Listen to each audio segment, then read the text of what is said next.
And the way we communicate with families, I mean, that's changing rapidly.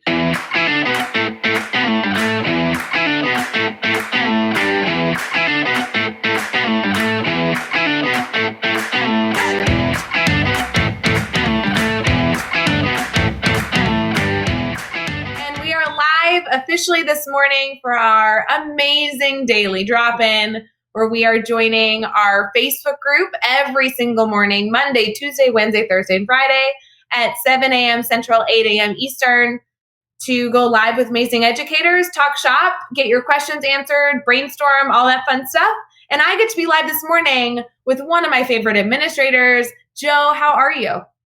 I'm doing absolutely wonderful. Thanks for having me on. I appreciate it. Oh, I'm so stoked. I mean, the last time we got like a good chunk of time to talk was when we interviewed you on the Teach Better Talk podcast. And then before that, it was way back in December. So I will always take an opportunity to see how life is and catch up with you. That is always a good thing. That feels like yesterday, wasn't it? When we were at, it's Impact EDU now, right? They renamed it. So yes.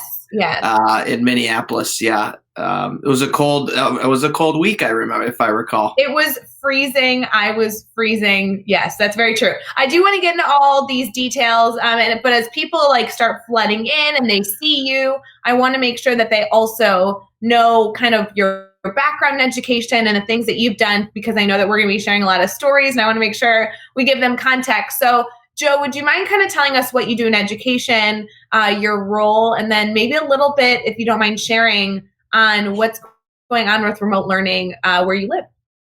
Yeah, sure. My name is Joe Sage. I started teaching as an 8th grade earth science teacher in Shakopee, Minnesota. It was the first job I took. I did that for a few years and then quickly evolved into what's called a digital learning coach position. It was like a dream job. I got to work with tech and integration all day. So, there were days where I remember I would be like in a high school classroom, in an upper level math, working with a teacher, and a half hour later in a kindergarten room, on the ground, cross-legged, working with the little ones. And so it was really cool to be able to go from school to school across the district.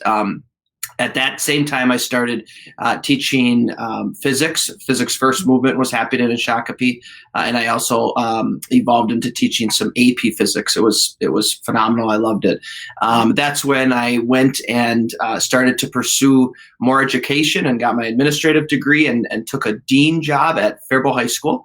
That was 3 years ago, and that job transitioned now into one of the assistant principals at Faribault High School. And so I'm very blessed. I know we talked about it on the podcast, but I love my coworkers. I love working with kids every day. It's a dream come true. I could not be more happy. The distance learning thing is, as I've heard a few folks on your podcast, it's been a little rocky to start. I think for everyone, with our LMSs, crashing around the nation last week, but those things are starting to get up and running. And as kids build routines and teachers build routines, administrators build routines, everything is starting to come together, and we have some normalcy. It's close. I could feel it, but we're still working through some hiccups. Yeah. Yeah, I think a lot of people are feeling that. It's funny, Joe, I know we've had a lot of people commenting so far saying good morning. Remember, anybody listening, if you want to participate live, you just need to join our private Facebook group. We're live in here every single morning. But if you're listening to this after the fact, then these also become bonus episodes on Teach Better Talk podcast, and they're uploaded to our YouTube channel, so you can kind of catch the full clips there. But, Joe, when we started these daily drop-ins, it was at the very beginning points of all of this. States were shutting down, schools were shutting down, and everyone was kind of in this tizzy. And we kind of watched it evolve, that now I actually really agree with kind of what you're saying now is people are kind of getting settled. I'm not saying that we've solved all the problems. There's definitely things we're still working through, finding the structure for all those missing pieces. But it's nice that at least at this point, people are feeling like they have information versus feeling like things are changing literally by the hour, which I do think it still changes quite frequently, but definitely settling in a little bit, right? Yeah, Mhm. yeah, and you're right. Things continue to evolve. But as I was sitting, I get to work with these teachers and hop in these chats and see their curriculum and the things that we're doing, and I do believe wholeheartedly that having the teacher, or excuse me, the student in the classroom with the teacher is just pivotal because of how great our teachers are and what they're doing. But I always try to look for bright spots, and I do think that when this is all said and done, that there's going to be some good that comes out of it. We are we're forced right now in many districts to utilize technology, and so folks are learning new things by the day. And I think that as we have these conversations around what do assessments look like and what do grades look like, and right now, really importantly, what is the important learning that we need to be getting to students. These are critical conversations, and we're being forced to have them. And so I think come fall, we might start seeing some new things in education across the country, and it might be good. So I'm hoping that even though this is challenging for our kids and our families, I'm confident and optimistic that some good things might come out of it. Yeah, it's interesting. It feels like forbidden or dirty right now to talk about anything good coming from this horrible situation. But the reality is that nothing changes if nothing changes. And so while I absolutely agree that this is a horrible situation, that teachers are scrambling, that we need to be so appreciative of the people that are putting their life on the line to make this, us come through stronger on the other side. There's also a reality to we're educators, and seeing the silver lining in something is something that comes very naturally to most educators. So if we can look at this as, obviously a difficult situation, but also trying to see how we can come out stronger and better after this, I think is really important for us to begin talking about. It doesn't need to be the focal point of conversation. I'm not saying every teacher should be so thankful that we're in this horrible instance. But the reality is that we have been given this blessing of time. We've given this blessing of somebody really pushing us to get out of our comfort zone. We're given opportunities to fail with really low stakes. And it's challenging, but it actually is an opportunity for us to come back in August, or come back in May, or come back whenever we go back to school, and at least be better educators. That was something we talked about very early on, that if you were going to come back to the classroom after all this and be the same, then what a missed opportunity, because we can either be stronger using technology, better at understanding the instances that our students are put in when they leave our classroom. I mean, there are so many areas to be educated, right? And the way we communicate with families, I mean, that's changing rapidly. And I think one thing that we can't miss here in all of this is that when you look at access, this is taking, they use the word achievement gap. I want to use the word opportunity gap, and it's opening it wide open. We have to be very careful that grades aren't being, we're not assessing based on privilege, right? Who has access to Wi-Fi? Who has access to devices? Who is at home with two parents who are able to assist them with their schoolwork? I can tell you, and I know that there are thousands and thousands of teachers out there. I have one at home, and there's two parents, and we're struggling. This is really, really hard. I talked to my colleague. He's got 3 kids. They're doing distance learning at home. He's trying to work. It's really tough for our educators. And so, we have to recognize that that's happening for our families too. And it's really forcing us to look at the opportunity gap in our country. No, and I think that's kind of this double-edged sword, right? I mean, I'm not necessarily advocating for remote learning be the norm in education, but my district was starting to look into it, but we were moving really slowly. And now everybody had to run full throttle into this brick wall, right? And just figure it out. Yeah. And there's a reality to some of these things that are horrible situations right now actually being positives, because education usually moves slowly. The world around us moves quickly. I think this was a really great jumpstart to look at equity and all these other issues that I'm not saying we ignore them, but we kind of put them on the wayside sometimes. And there are a lot of amazing groups that continue to bring up these problems and really want change. And I mean, geez, aside from all of that, even just the opportunity for teachers to try things right now with seemingly every tech tool company coming out with some sort of free opportunity to explore. And so, I mean, it's hard for our families, but this is really an opportunity to do something amazing. Yeah, and I want to comment. Someone, it just says Facebook user here. Someone had mentioned it's been amazing to see our community coming together to support each other, and I've seen this across the country. That could be the coolest part of all this. I mean, to see all of the different resources poured in. A few nights ago, last week on a Friday night, they did a 20-minute light. They lit up our football field. And so people came in their cars and all they did was turn on the lights. And it was so special. It was so cool. It brought community together. We recognize what's important right now in our life. And that's the people around us. I love that. I think talking about community that's such an interesting topic. I love the idea that we are becoming a stronger community through this. And that's absolutely the truth when you see the amazing work that people around the world are continuing to do. So in your role, I mean, okay, you're an administrator, but you're obviously a parent as well. How are you finding this balance? What's the schedule of your day look like?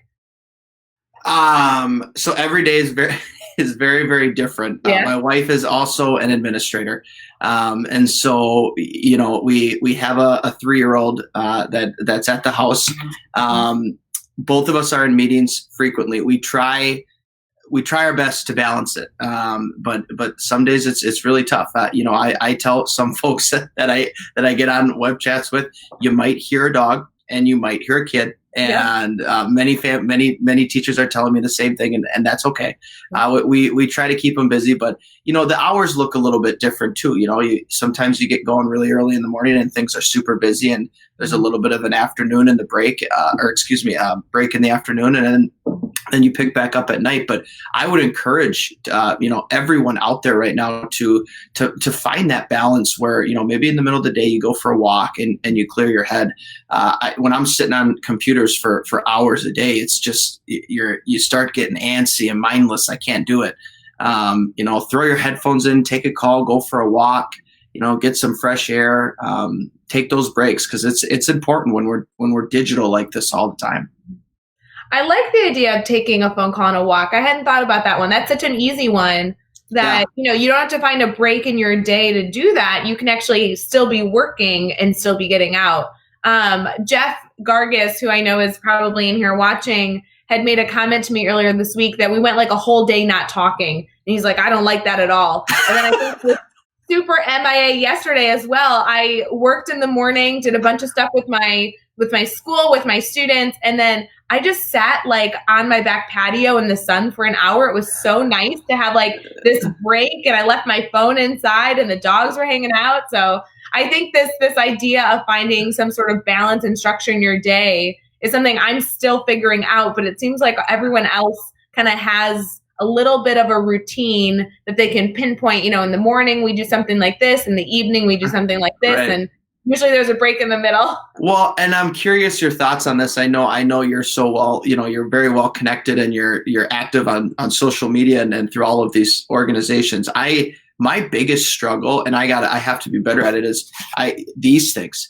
I mean, you're getting emails, you're getting text messages, and then at night I sit down to unwind and I want to go to Twitter, and so I'm on Twitter, and I recognize I'm on screens so frequently throughout the day, and I have to figure out a way to put that down. I know it's the right thing to do, and I encourage everyone out there to try to find that time where we separate ourselves from it.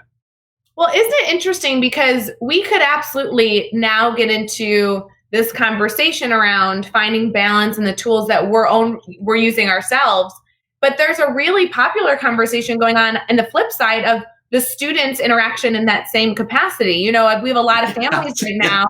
We have a lot of students right now who I just gave a survey. Let's just talk about my kiddos. I work with 150 sixth graders they just did our end of the week reflection because technically today we have an institute day and then Friday we didn't have school. So like Wednesday was the end of our week last week or this week. Oh, sure. And a lot of them were like, I was like, how did the week go? What do you need? How was your workload? Like it was truly just exploratory so that I could be better for them next week. And one of the comments that kept coming up over and over and over was, I loved what we did for class, but a lot of my assignments are on the computer. And I get so tired by the end of the day staring at my computer. And I'm like, oh, that's like, it's such valuable feedback, but it like breaks my heart because I don't know that really all of my stuff was on the computer, but I really need to be even more cognizant that how can I cut that, whatever was done on the computer, how can I cut that in half next week? I don't know how I'm going to do it, but how can I take this time and create more experiences for students that aren't just them sitting in front of a computer? Because I'm having a struggle doing it myself and they're 11. You know what I mean? Yeah. I wholeheartedly agree. And there is a balance right now, a critical balance between content and relationships. I know a lot of conversation around on Twitter and on the COVID-19 Facebook group and really all over the places. Okay, so how many hours should a kid be engaging in content each day right now? And it looks different at the high school than it does at the middle school than it does at the elementary school. Mm-hmm.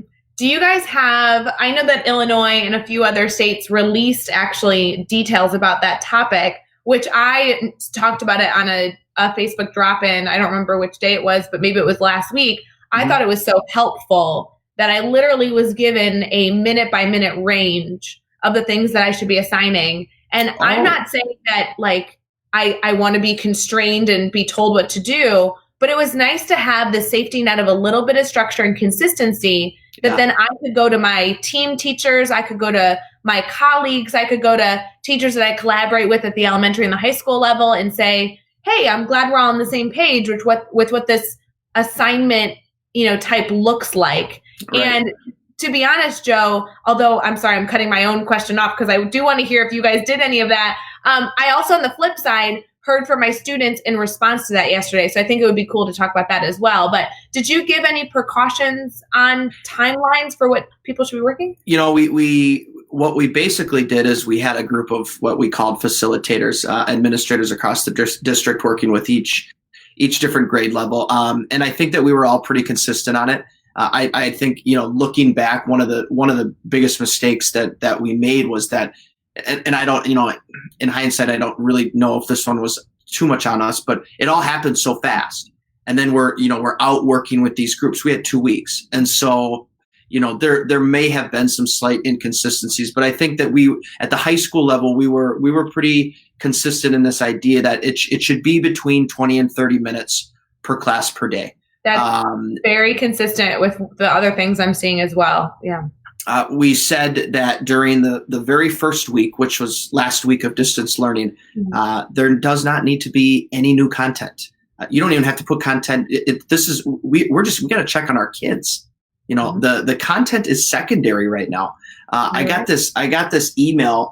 It was forwarded to me from a student yesterday around just this incredible teacher. And the Schoology message said, she sent it to the principals and said, I just want to let you know that I had a question in this class. And so the teacher almost immediately got on a Google Meet with me. And before talking about any content, she asked me how I'm doing. We spent 10 minutes just talking about my life and what I'm doing. And I just want to let you know how much that meant to me. And that just warms my heart because that's so critical right now. It's so much more important than the content. And yes, the content is the tool that we use to in our classrooms, and it's important. But at the same time, right now, these kids just need their teachers. They need to hear from them and have that conversation. No, I totally agree. And I love that you brought up this no new content and this focus of relationships, because I think that's been echoed while we've watched this evolution. That's something that's been so consistent throughout, is teachers saying, I just need to have contact with my students. I just need to focus on relationships. And I'm just going to maybe start with review. So we know that students have background knowledge or just kind of going over things. And I know a lot of states are talking about this idea of new content. I know some states are requiring new content, but the majority of the teachers I'm working with that kind of span a lot of the Midwest, a lot of the East Coast are really just in it to build relationships, in it to provide learning opportunities, but they're not assigning grades. There's really no new content. It's kind of everyone just kind of trying to get their feet under themselves and just check on people. It's important. Yeah, and I agree with Alex V here. He says hours ? The question should be how many minutes in a setting. Yeah, I wholeheartedly agree. To expect kids just to sit down and engage on online content for hours is just, it's not right. No, you're right. Yeah. I agree. We have Candace posted here. A few of my kids are begging for new grids. I'm trying really hard to slow them down, but I have a few that thrive on just keeping busy. What do you think of Candace's comment about how students are just hungry to learn? Yeah, I mean, I think it's an amazing opportunity to provide some options for them. I mean, we can certainly differentiate during these times. I mean, we have many kids that are just sponges. They just miss learning. And so you absolutely want to provide those opportunities for them. But at the same time, we have to keep in mind, the entire spectrum of kids and some that might not have that opportunity to engage in that learning. So like you said, I mean, not the grades right now, I'm going to kind of make a bold statement, but I don't think any kid should fail during this time period. We should not give Fs. It's not the right thing to do during this time. And so to answer that question, I wholeheartedly agree. Differentiate and provide them with some opportunities and let them soar. Yeah, we shouldn't have a ceiling. I love it. Joe, these daily drop-ins, we take questions and we like to talk through a lot of things, but Candace is not only extremely active in our private group, but I really love to do a little bit more of a deep dive into her question. Is that okay with you? Absolutely. Awesome. So Candace, when you're talking about how students are hungry for more information, more learning, and you actually noted like the grid method being a tool in which you use, which that I use as well. So for those of you who aren't familiar, the grid method is a mastery framework that allows your teachers to put in any content, any curriculum, K-12, and we say K-12, but I work with college professors on using a grid method. So let's just say in all grade levels and all subject areas. And it essentially provides a personalized learning pathway for students, which scaffolds information using Webb's depth of knowledge, which is just a great scaffolding system that allows your students to start with the basics and continue to build on their learning from there once they prove mastery, right? So a lot of us in the private Facebook group know the grid method. It's one of the main pieces that we do district partnerships with, where we go into districts and we help them coach their teachers throughout this process. So Candace, when you're talking about students being hungry for a new grid, what I want to challenge you is, Candace, rather than looking at building new grids, I want to challenge you to look at how you're building your grid. If we're scaffolding using Webb's depth of knowledge, that means as a student gets farther and farther throughout the learning opportunities you've provided, they should get more challenging and more in depth to really challenge their thinking. And so what we've done with the grid method is, I know Webb's depth of knowledge only has 4 levels, but a grid has 5. And a grid has 5 because the last learning opportunity you provide should be so open-ended that your students should be able to run with it for however long you need them to. So for example, in my level 5, I usually start with some sort of prompt, and then I provide the student a proposal they need to fill out for me. And essentially they're proposing an idea on how they're going to solve the prompt. And so my challenge for you, Candace, is rather than necessarily feeling like you have to create all these grids, how can you maybe reshare the grids that you've already done with students that already have built-in enrichment for you? And then how can we make those enrichment opportunities more rigorous, more in-depth, so that students can really dive into those more deeply rather than just going through the learning opportunities that are at those lower levels? So I'm sorry to blab on this. I'm sorry, Joe, that I'm taking all of our time. No, I like listening. This is great. No, I just think it's so valuable. My students are doing like mini grids right now. That's how I'm rolling out remote learning. And my enrichment is literally a never-ending activity. And so when we talk about students having the opportunity to explore beyond what might be assigned, and assigned is so loose right now because everything in my class is optional. You really want to make sure that you're not like, I don't know what the phrase is, but like stabbing yourself in the back trying to figure out like, oh, what's the next thing I'm going to provide? Rather, let's go deeper, more purposefully with those students that are interested in that. And I think this is a really good opportunity to do that. So Candace, I'm so excited for you. I hope that you like share what you do, because I can't wait to see what your students propose they should be doing for enrichment. I think that's going to save you a lot of time and foster that creativity. And what does Candace teach? That is a great question. I should know that. I coach. Sorry, I put you on the spot. No, it's okay. I don't know. Candace, remind me what you teach. If you don't mind, in the comments, we'd love to learn more. I wish that I knew off the top of my head. There's so many amazing educators in our private group, and a lot of them participate all the time. So I'm embarrassed. I'm sorry, Candace. I should totally know. I want to just say, to the teachers that are, waking up early here and spending their time continuing to learn, and to biology, it looks like. Biology. All right, there you go. Yeah, I just want to thank you. It's right now it's really easy to check out and prioritize in different areas. Yet you're here, you're learning, you're still talking with educators. That's so cool. I really appreciate that. So to all the teachers who are continuing to learn and expand on knowledge and work to be better for our kids, you rock. We appreciate you. Joe, you're so awesome. I have a question for you though, Joe. Andrea posted in here, she's like, in my weekly reflections with students, most said they're bored and looking forward to e-learning beginning and looking forward to learning.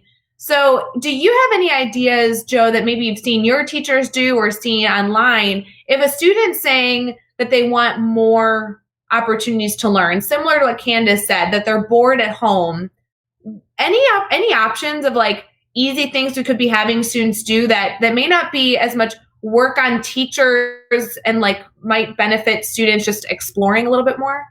So I notice here it says, looking forward to e-learning actually beginning. So Andrea, I'm assuming, are you guys in a period of time right now where you're building and no content is coming out? Mm-hmm. Yeah, we had that for 2 weeks too, and it was brutal because we had kids saying the same thing. The same things we want to learn. The assistant principal and I jumped on a Facebook Live and talked to the community one day, and one of the things that we encourage kids to do over and over again is to read, is to read anything and everything. You don't have to read what people are telling you to read anymore. What are you interested in? Pick up a book and find some time to read. That was one piece of advice that we gave teachers. I really like that. I also think any opportunity you can provide for students to go be active is really important. I know that we want our students to stay inside, and we don't necessarily want we're not encouraging students to go like be social at the park. But we did a daily drop-in with Michael Jennings. That would have been like 2 weeks ago or a week ago. Go back and find that daily drop-in. He is a PE teacher who literally gave a ton of ideas during our drop-in that were really quick challenges you could give to students to having to do with balancing and being physical, but like in the safety of their home with like household items. It just was a really cool challenge to give to students. We're actually doing those for our daily challenges that I'm assigning my students of, find a towel and create something with it and share out what you create. And I think those types of opportunities do allow students to kind of use those creative juices in their head. It's so important now more than ever that our kids are active and they find some time during the day to engage in some physical activity. And so I really love hearing that stories like that where we're promoting it. Well, Joe, I'm committed. I'm going to do a phone call walk today because for whatever reason, I feel like all my calls are Zoom calls, but I'm going to call into one rather than being on camera, and I'm going on a walk during a phone call. I think that sounds perfect, what I need for today. Well, your good buddy Jeff he's running all these miles. I'm seeing. I'm like, what gives? I mean, you're running 10 miles in 2 days. I haven't done that all year.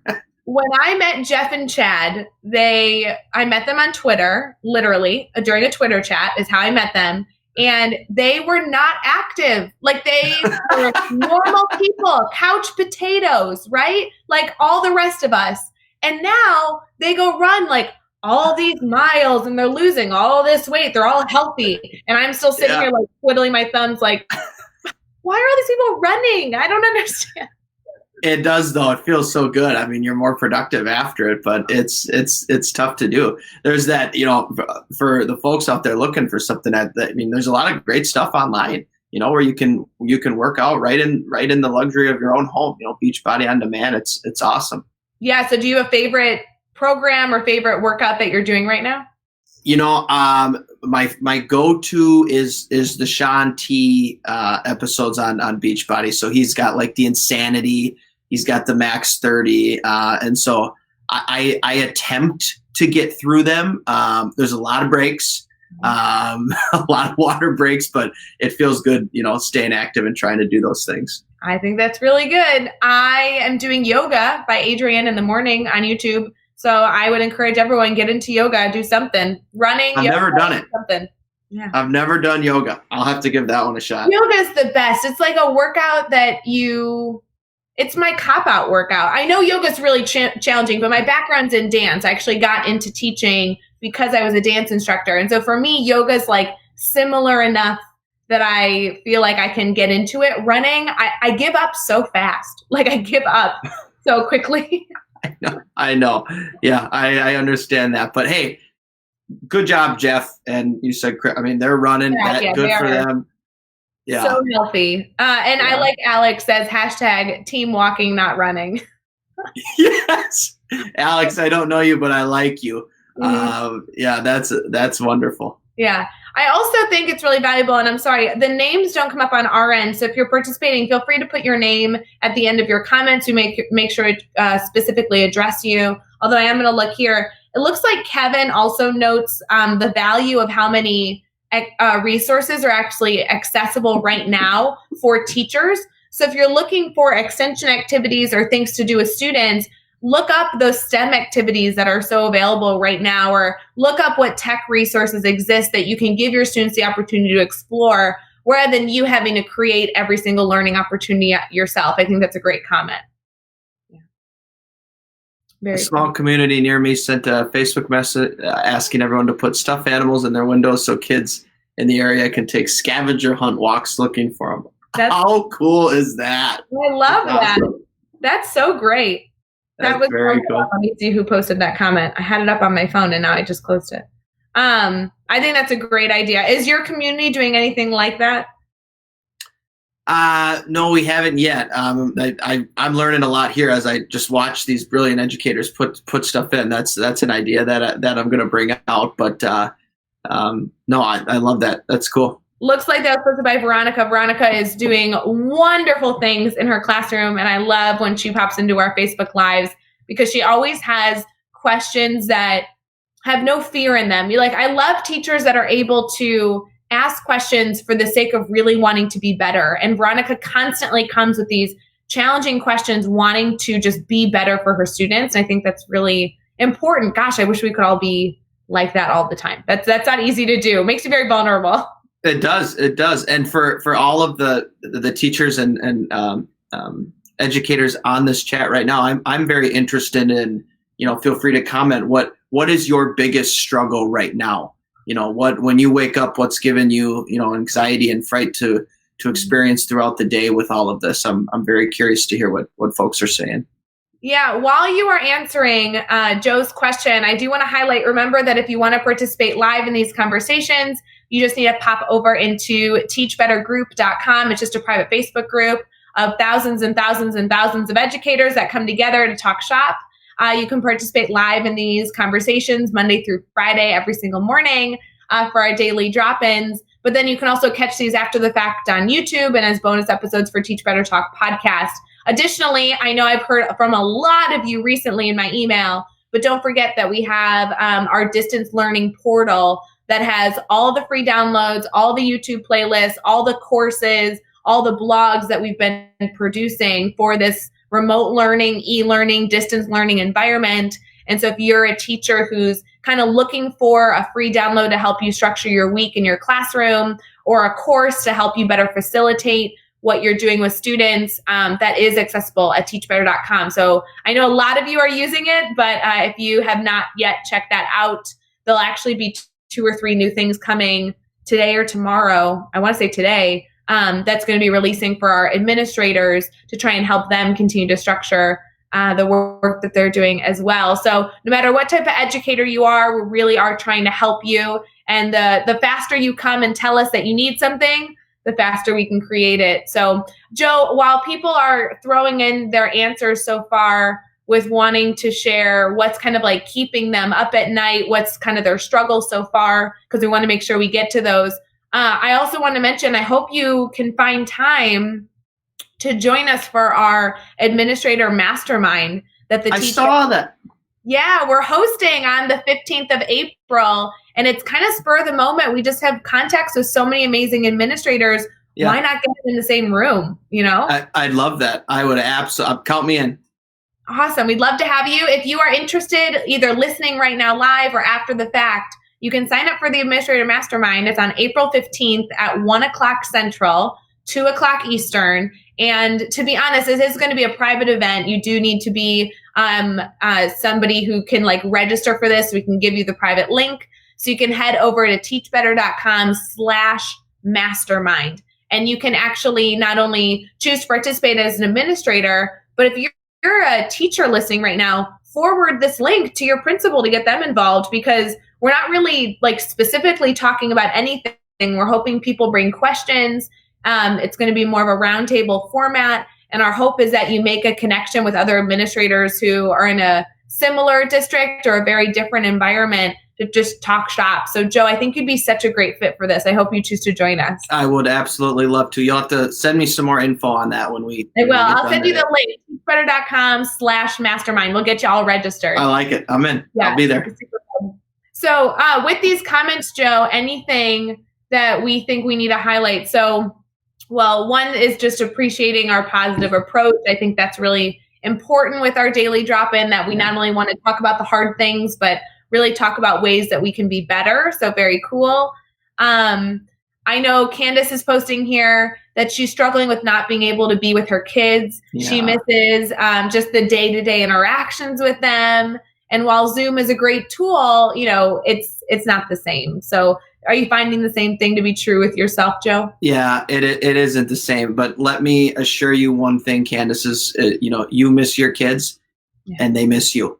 There's no doubt about it. And so just reassuring them that we will get through this and continuing to reach out to them is important.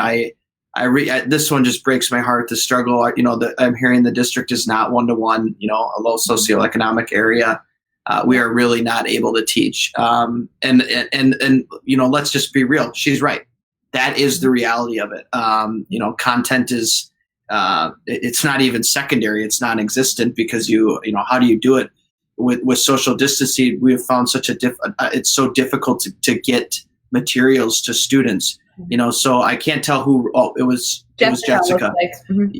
Yeah. What I would encourage you to do, maybe jump on the Google, I'm blanking on the name, where you can call folks from Google Voice.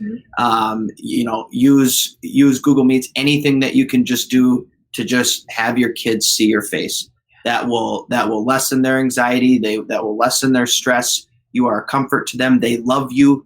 They need to hear from you and see you. And so as hard as that is, that, as a teacher, Jessica, that you can't deliver content, it's okay.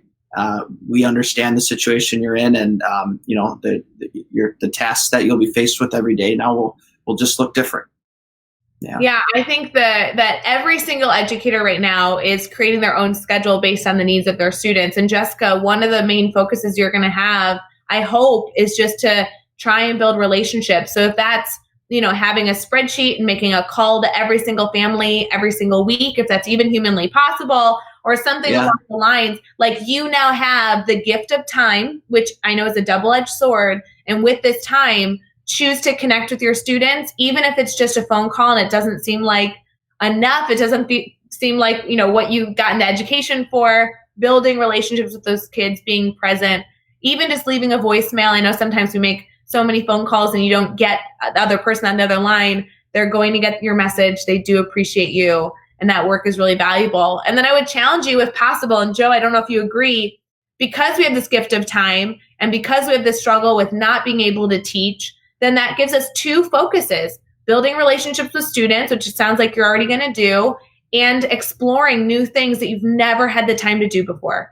So absolutely.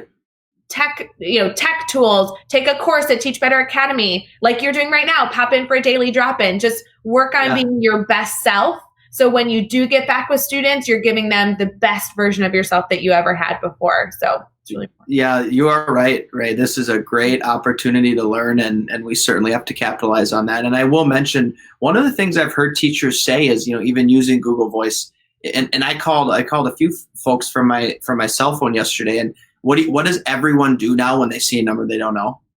They silence it, right? Yeah. So one tip that I would give to folks is, using these platforms, send them a text message first. Everyone always reads a text message. So once they get it, hey, this is Mr. Sage. I'm looking to connect with your son or daughter. I'm going to call you at this time from this number. Hope to connect. And I think that you'll find some more success with that. No, Joe, I really like that. And that sounds like such a simple idea that I don't know that I've thought of. So with Google Voice, you can text and call. Yeah, that's it does it all. It's really, really slick. Yeah. Yeah. Cool. So you could actually, like, if I was structuring my day, if I wanted to call 10 families, I could send them all a text message before the day even started, or like in the morning saying, hey, I'm going to call you at some point today. Just wanted to make you aware that this is my number. And you could send them a really nice message that's maybe more in depth than that, just in case you don't get them on the phone, and then give them a call at some point and connect that way. That's really awesome. Yeah, it's a great way to communicate with them. Very cool. Well, I know there's been a lot of other things that have been shared. It's teachers doing challenges on Flipgrid and everything in between. Teachers using the Remind app, which I know is another opportunity that you have to communicate with families. So anything you can do to enhance that connection, I think, is really just continuing to be echoed over and over in our daily drop-in this morning. Yep, absolutely. Yeah, Remind is a wonderful tool. Yep. So Candace did just comment, last week I called my students and this week sent individual emails. So I think there's so many different ways to connect depending on the age of your students and the technology they have access to, whether it be a text message, a phone call, an email. I see teachers doing, Flipgrids where they're sending videos back and forth. Through Seesaw, you can do that.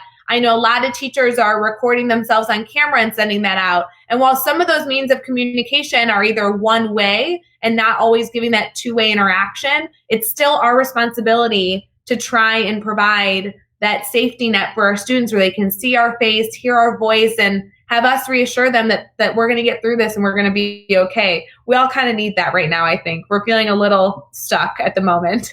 I definitely agree with that. And I will say, in terms of as we're on this note of talking about new tools, I do recall someone getting me on Instagram. I tried that. You got me on it in December at the Impact Conference. And now what I really appreciate, all these videos are coming out of teachers, saying hi to kids and telling them we miss them. And this TikTok thing is just exploding. I love watching teachers learn how to use TikTok and make videos and send them out to the kids. It's just phenomenal. Yeah, I think any way that teachers are getting out of their comfort zone and trying something new is a huge positive.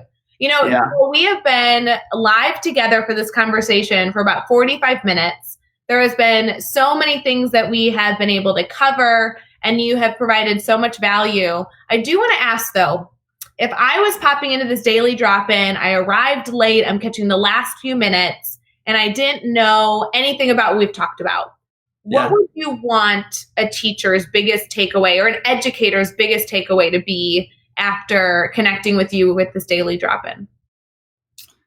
Oh my goodness. Yeah, that's a tough question. We talked about a lot of stuff, what's best for our kids right now in the classroom, whether that's, grading or assessment or time in front of a screen. We talked about ways to connect with families and students and how to best utilize that. We looked into, how do we differentiate for our kids that that need a little bit more. If you didn't catch that part, go back and listen to Ray. She had some great ideas in terms of kind of building on the grids. I think that sounded absolutely wonderful. And we just kind of filled our hearts this morning and filled our cups back up with the fact that, we care about these kids, and these kids care about teachers. And, in times like this, educators need to hear that the kids love them. And we know that they all love the kids. And it's just important that those relationships are at the forefront of what we're doing right now. I love that, Joe. It's so powerful. Before we head out, because I know that you are very active on all social media and always willing to talk shop with people, I really think in our future, Joe, we are going to be talking shop more and more and more. This is a friendship. You're not going to be able to get rid of me.